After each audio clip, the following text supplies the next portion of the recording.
Bonjour à vous les actunautes sur Course et Régate en direct depuis le ponton des classes 40 sur le village de la Transat Jacques Vabre 2023. Rencontrons tout de suite Vanessa Bouler, directrice de la classe 40, pour nous parler de cette classe qui au fil des années est devenue de plus en plus compétitive et surtout du changement de tracé qu'on a appris ce matin. Bonjour Vanessa. Bonjour Nicolas.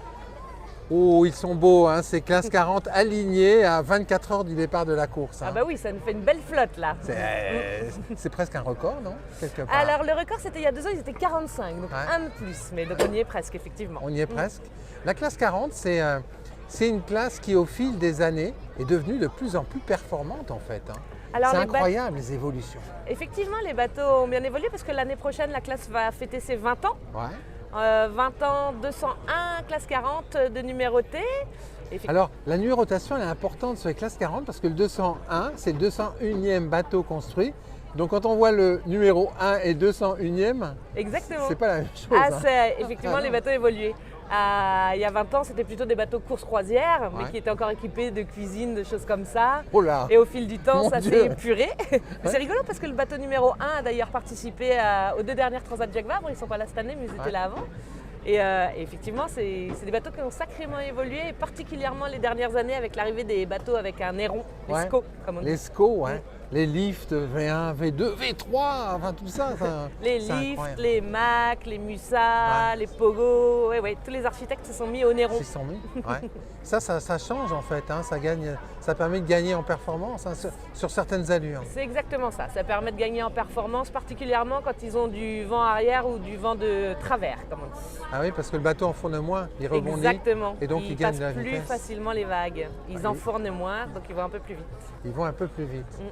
Alors cette classe 40, elle a appris quelque chose de phare qui change tout. Et oui, changement Et de qui programme. quelque part, Vanessa, va te faire bosser tard ce soir. Exactement, changement de programme pour nous parce qu'effectivement la météo pour la Transat Jacques Vabre, Normandie-Le Havre est très compliquée toute la semaine. Ouais. Résultat, c'était très compliqué pour la flotte de passer dans la tempête qui s'annonce cette semaine et particulièrement pour les bateaux un petit peu moins rapides, les plus anciens. Ouais.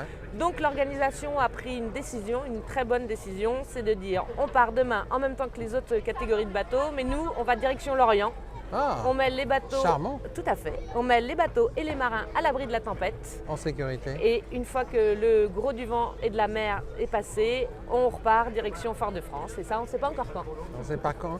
Et c'est quoi les conditions de mer qui sont annoncées là, dans les jours qui viennent? Dans les jours qui viennent, ils vont avoir beaucoup de mer pour sortir de Manche, mais ça reste encore acceptable. Le problème, ça aurait été s'ils ne s'arrêtaient pas de passer le Cap Finistère, la hauteur de Lisbonne, etc. Parce qu'il y a quoi mercredi, là-bas? jeudi, Il parce y que aura quoi là-bas mercredi et jeudi? sont annoncés 8 à 10 mètres de houle, donc de hauteur de vague.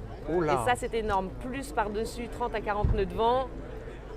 Probablement que les bateaux seraient passés, mais c'est beaucoup de risques pour une course. Donc non, on préserve les marins et les bateaux.